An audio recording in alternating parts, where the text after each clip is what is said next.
আকাশে ছোঁয়ার গল্প সাজাই শূন্যে ওড়ার ছন্দে মেতে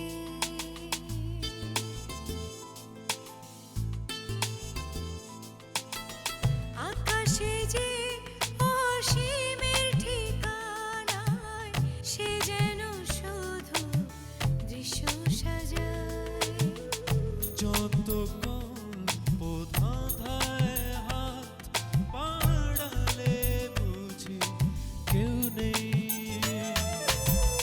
আকাশ ছোঁয়ার গল্প সাজায় শূন্যে ওড়া ছন্দে মেতে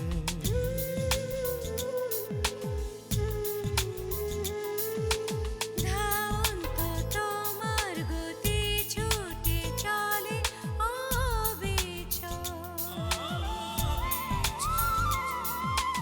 আমার আঙিনা প্রজাপতি চঞ্চল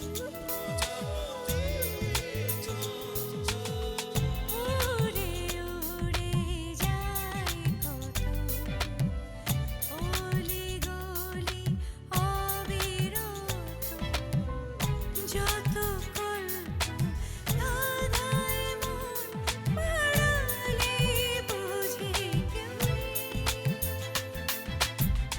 আকাশে ছোঁয়ার গল্প সাজাই শূন্যে ওড়ার ছন্দে মেতে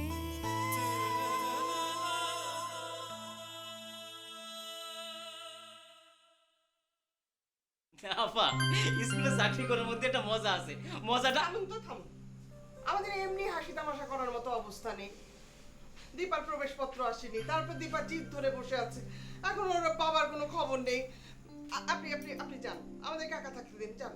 একা থাকবেন মানে পুরো এলাকায় খবর হয়ে গেছে ওই যে অনেক মানুষ এসে গ্রিলের বসে দাঁড়ায় আছে আপনাকে দেখার জন্য দেখার জন্য মানে আমরা কি চিড়িয়াখানার জীবজন্তু নাকি যে আমাদের দেখতে আসবে? ওই যে বললাম না রোজ রোজ তো আর এরকম ঘটনা ঘটে না তাই বাইরের লোকজন দাঁড়ায় আছে এই দীপা, শুনছিস কি বলছে? চল। আরে লোকজন এসে আমাদের দেখে হাসবে তো। মা, লোকের হাসি তামাশা দিয়ে আমার কিছু যায় আসে না। আচ্ছা মেয়ে তো, নিজেও মরবি আমাকেও মারবি। ঠিক আছে, মার, আমাকে মার, কিন্তু আমি বাড়ি না গেলে তো তোর ভাই দুটো না খেয়ে থাকবে, রান্না বান্না হবে না। মা, তুমি আমাকে নিয়ে চিন্তা করো না তো, তুমি বাড়ি যাও। মারবো একটা চর। ভাবলি কি করে তোকে এখানে রেখে আমি বাড়ি যাব? মেলাদিন মার খাসনি না? আপনাদের জন্য কি চা পানি খাবার কিছু আনবো হ্যাঁ এনো, কিন্তু শুধু চা পানি তো হবে না, যদি নিমকি পাও নিমকি এনো, আর ঘোষের দোকানের রসগোল্লা এনো। জি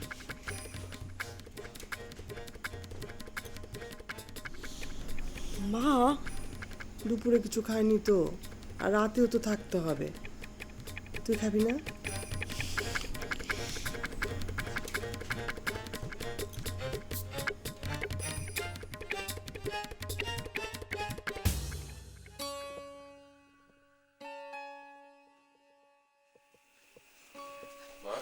অমর, তুই এসেছিস? হ্যাঁ, কিন্তু তুমি সন্ধ্যাবেলা কোথায় বেরোচ্ছ? দীপা আর অঞ্জলিকে খুঁজতে। খুঁজতে? কোথায় গেছো ওরা? দীপা সকালে স্কুলে গেছে, এখনো ফেরেনি। ওকে খুঁজতে অঞ্জলি বেরিয়েছে, সেও ফেরেনি। সন্ধ্যা হয়ে গেল, দুজনেরই কোনো খোঁজ খবর নেই। বলো কি তুমি? হ্যাঁ, তুই একটু জানা বাবা, ওদের খুঁজে নিয়ে আয়। ঠিক আছে, আমি দেখছি। তুমি বসো, আমি দেখছি।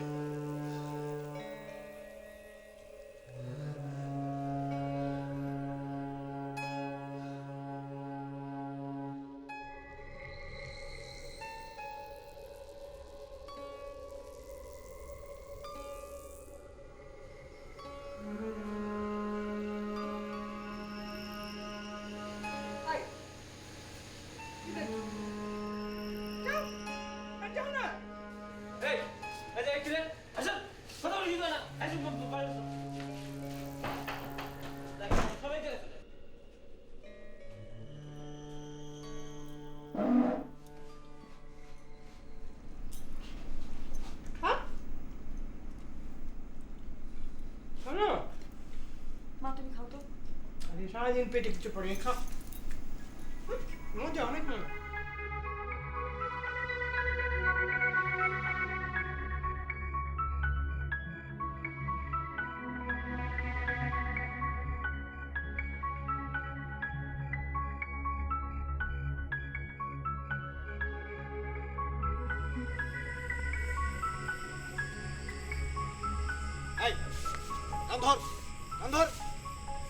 কেন কান ধরবো স্যার? স্যার আমাদের অপরাধ, আমরা কি অন্যায় করেছি স্যার? এই বাংলা সিনেমার মতো ডায়লগ দিস না। স্যার আপনি বাংলা সিনেমা দেখেন? কি? কখনো না। তাহলে যে স্যার এগুলো বাংলা সিনেমা ডায়লগ, সেগুলো বুঝলেন কি করে? সাহস তো কম না, অপরাধ করে আবার গলাবাজি। স্যার আমাদের অপরাধ আপনি প্রমাণ করতে পারবেন না স্যার। আমি প্রমাণ করতে না পারলেও জানে তোরাই পুরো এলাকায় খবর ছড়িয়েছিস যে দীপা আর তার মা এই স্কুলে অবস্থান ধর্মঘট করে বসে আছে। না স্যার। তোরা সারাদিন এই স্কুলে ঘোরাঘুরি করছিলি না? জি। কিন্তু স্যার তাতে তো এটা প্রমাণ হয় না যে আমরা এই এলাকায় খবর ছড়ালাম।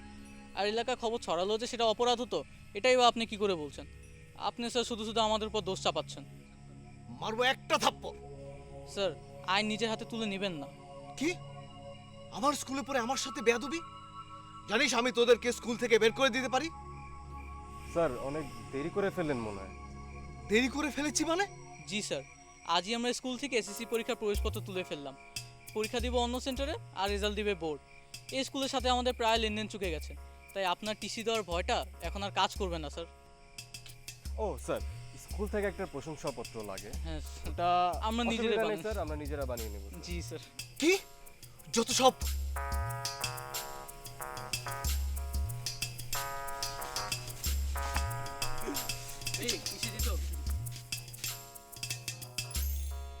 সব তো আমি খেয়ে ফেলছি।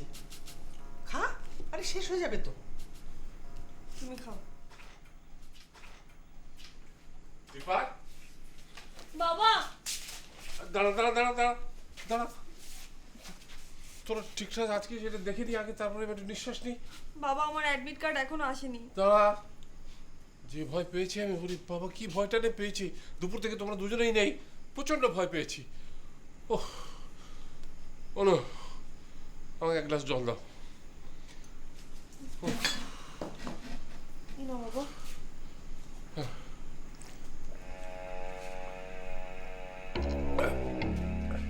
এবার বল কি হয়েছে বল।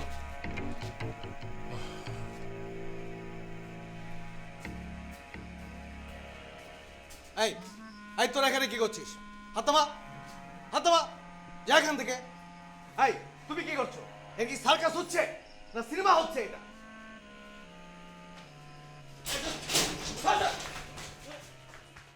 আমি ভীষণ খুশি হয়েছি তুই নিজের অধিকারটা পাওয়ার জন্য এরকম একটা কাজ করেছিস।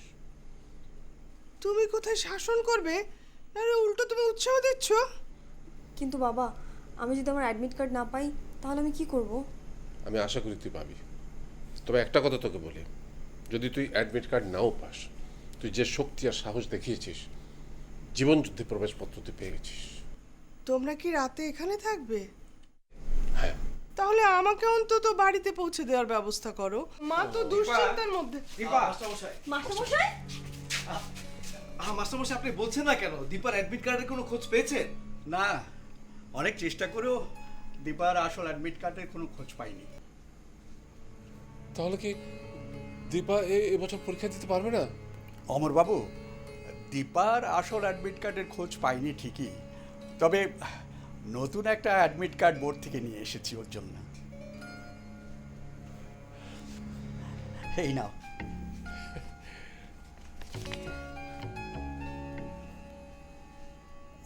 শুনুন অমরবাবু, বোর্ডের চেয়ারম্যানকে বকাঝকা করে তার অফিসে বসে থেকে এই নতুন অ্যাডমিট কার্ড বানিয়ে নিয়ে এলাম। একমাত্র সৎ শিক্ষকরাই বোর্ডের চেয়ারম্যানকে বকা দিতে পারেন। শুধু চেয়ারম্যান কেন, প্রেসিডেন্টকে বকা দিতে পারেন, আর তারাও খুব আনন্দ করে বকা খাবেন। দীপা, আমি তোমার বাসার দিকেই যাচ্ছিলাম, পথে শুনলাম তুমি নাকি ধর্মঘট করে বসে আছো। না স্যার, ধর্মঘট না, আমি আসলে চুপচাপই বসেছিলাম। কিন্তু আমার খুব ভয় হচ্ছিল স্যার। কিন্তু আমি না জানতাম আপনি ঠিক কোনো না কোনো একটা ব্যবস্থা করে দিবেন। আপনাকে অসংখ্য ধন্যবাদ মাস্টারমশাই। আরে কিসের ধন্যবাদ? দীপার মতো এমন একটা ব্রাইট ছাত্রীর জন্য শিক্ষক হিসাবে এটা করা আমার কর্তব্য ছিল। দীপা, হেড স্যারের সাথে তুমি আজকে অনেক বেয়াদবি করেছো, ক্ষমা চাও। স্যার আমি খুবই দুঃখিত, আমায় ক্ষমা করবেন স্যার। দিলাম দিলাম। তোমরা আজকালকার মেয়েরা শুধু নিয়ম ভাঙতে চাও। যাই হোক, তোমার সমস্যা মিটে গেছে, এখন তোমরা চলে যাও। অনেক নাটক সিনেমা হয়ে গেল, এখন তোমরা যাও। যাচ্ছি যাচ্ছি। আচ্ছা, এই রসগোল্লা কার জন্য আনা হলো? ইয়ে স্যার আপনার জন্যই আনা হয়েছিল। আমার জন্যে? স্যার, এতক্ষণ যখন ধৈর্য ধরেছেন, আর 5 মিনিট ধৈর্য ধরুন। এই রসগোল্লা দেখলে আমি আবার লোভ সামলাতে পারি না। তাছাড়া সারাদিন আজ কিছু খাইনি। স্যার আপনি সারাদিন কিছু খাননি? না না। স্যার পুরোটা স্যার আপনি একটা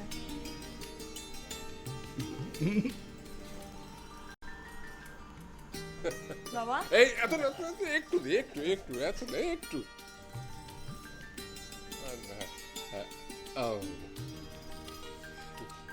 মা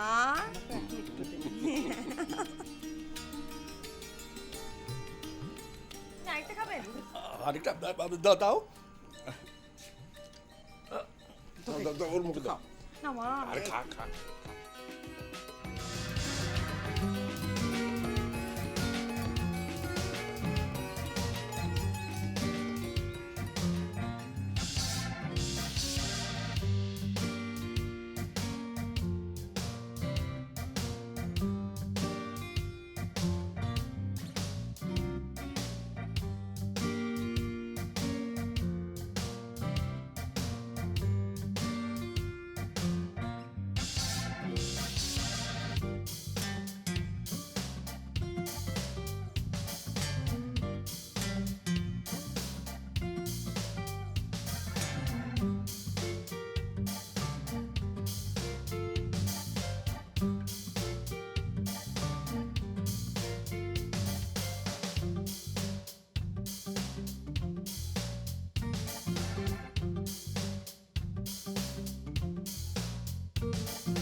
এই বিশু কখন?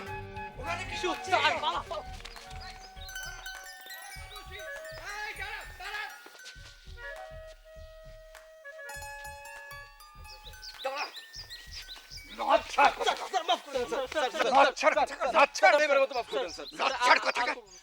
দুদিন বাদে ম্যাট্রিক পরীক্ষা, আর এখানে বসে সিগারেট ফোকা হচ্ছে না?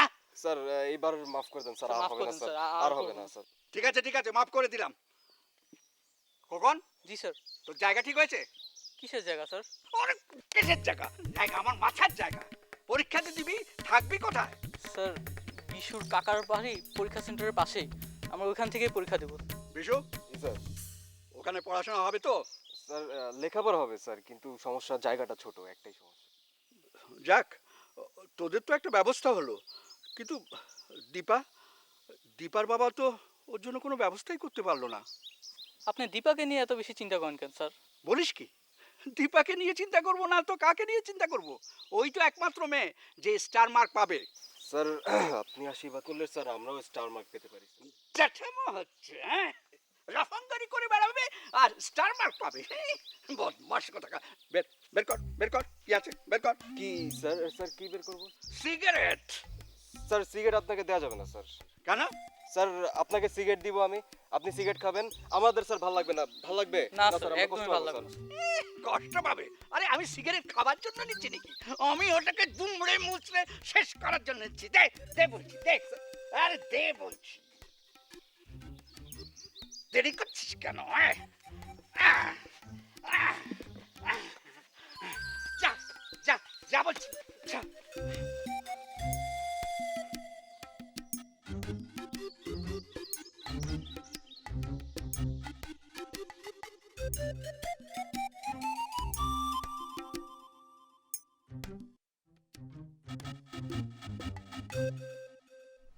কিরে অসময় পড়ছিস কেন? এতবার বলি আমার কথা শুনিস না। আরে এত পড়লে তো মাথা ঠিক থাকবে না। বাবা আমি তো চিঠি পড়ছি। রমলা সেটা চিঠি? হ্যাঁ। কি লিখেছেন? তুমি পড়বে? না না, তোর চিঠি আমি পড়বো কেন? আমি শুধু জানতে চাচ্ছি উনি কি লিখেছেন। তেমন কিছু না, জিজ্ঞেস করছিলেন পরীক্ষা কেমন হচ্ছে, প্রশ্ন উত্তরগুলো কিভাবে লিখতে হবে এইসব। খুব ভালো কথা। আসলে কিন্তু এই কথাগুলো আমারই বলা উচিত ছিল রে। তারপরে উনি যেহেতু নিজে একজন শিক্ষয়িত্রী, নিশ্চয়ই আমার চেয়ে অনেক সুন্দর করে বলতে পেরেছেন। হ্যাঁ বাবা, উনি কথাও যেমন ভালো বলেন, চিঠিও তেমনি সুন্দর লিখেন। একটা কথা তোকে আজকে বলেই ফেলি। কি কথা? এই ধর, এখন যেমন তুই আমাকে চিঠি পড়তে দিলে আমি পড়ি না, আগে কিন্তু তা না। আগে আমি সব চিঠি খুলে পড়তাম, তারপর তোকে দিতাম। তুমি আমার চিঠি গোপনে গোপনে পড়তে কেন?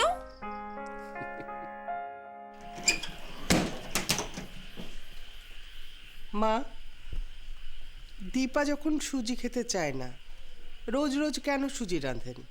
খেলো না? না, কেন? খেতে ভালো হয়নি? বললো খারাপ হয়নি। এটা আবার কি ধরনের কথা? দেখো তো ওকে, কোথায় আছে? বাদ দেন মা, ঘন্টাখানেক আগের কথা, আবার এটা নিয়ে একটা। না না না, দেখো ওকে। ও এখন পড়ছে মা। পড়ছে? এই অবেলায় পড়তে বসেছে? সন্ধে হয়ে এলো, কোথায় একটু পুজো করবে, তা না পড়ছে। তোমরা মনে করো আমি কিছু বুঝি না? না কি মা? দীপারে লেখাপড়া করার ব্যাপারটা, এগুলো করিয়ে আমার চোখে ধুলো দিতে চাও, তাই না? লেখাপড়া করিয়ে ব্যস্ত রেখেছ যেন বিধবা মেয়েটা ধর্মকর্ম না করতে পারে। ষড়যন্ত্র আর কি। ষড়যন্ত্র? হ্যাঁ, ষড়যন্ত্র। 3 বছর হলো বিধবা হয়েছে দীপা। আগে তবু আমি ওকে একটু পুজো করাতে পারতাম, যত দিন যাচ্ছে তত আলগা হয়ে যাচ্ছে। মা, আমি বলতে এসেছিলাম ওর জন্য খামাখা আপনি সুজি রান্না করবেন না। তাহলে মেম সাহেবের জন্য আমি কি রান্না করব? নিজে তো দয়া করে রান্নাঘরে একবারও যান না, তা কি খাবেন উনি? জানি না, তবে মাছ মাংস ডিম এসব তো আপনি ওর জন্য নিষেধ করে রেখেছেন। সুজি না খেলেও চলবে। দাঁড়াও, তুমি তো অমরের মতো কথা বলছো বৌমা। ধর্মকর্ম মানার ব্যাপারে তোমাদের এত আপত্তি কিসের? সর্বনাশ করলে মানুষের নিজের জীবনও নাশ হয়, জানো না তুমি? আমার তো মনে হয় তুমিও অমরের মতো দীপাকে অধর্ম শেখাতে চাও, মাছ মাংস খাওয়াতে চাও। না, চাইনি চাইনে মা, দীপার আমিষের দরকার নেই। আপনার যেমন ইচ্ছে তেমন করেন, তবে এত মিষ্টি দিয়ে সুজি রান্না করবেন না মা। মিষ্টি? হ্যাঁ, আপনি একটু বেশি মিষ্টি দেন। কখনো না, একটু মিষ্টি না। আমি 60 বছর ধরে সুজি রান্না করি, তোমার মেয়ে খেতে চায় না তাই ন্যাকামি করে।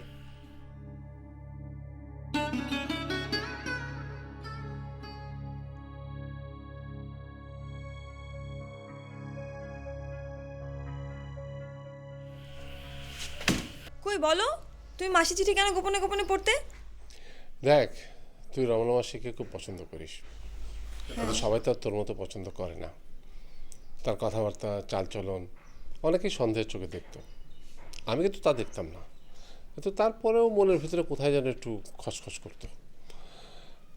আমার মেয়েটা, ছোট্ট একটা মেয়ে, এত বড় একটা ঝড় গেল তার উপর দিয়ে।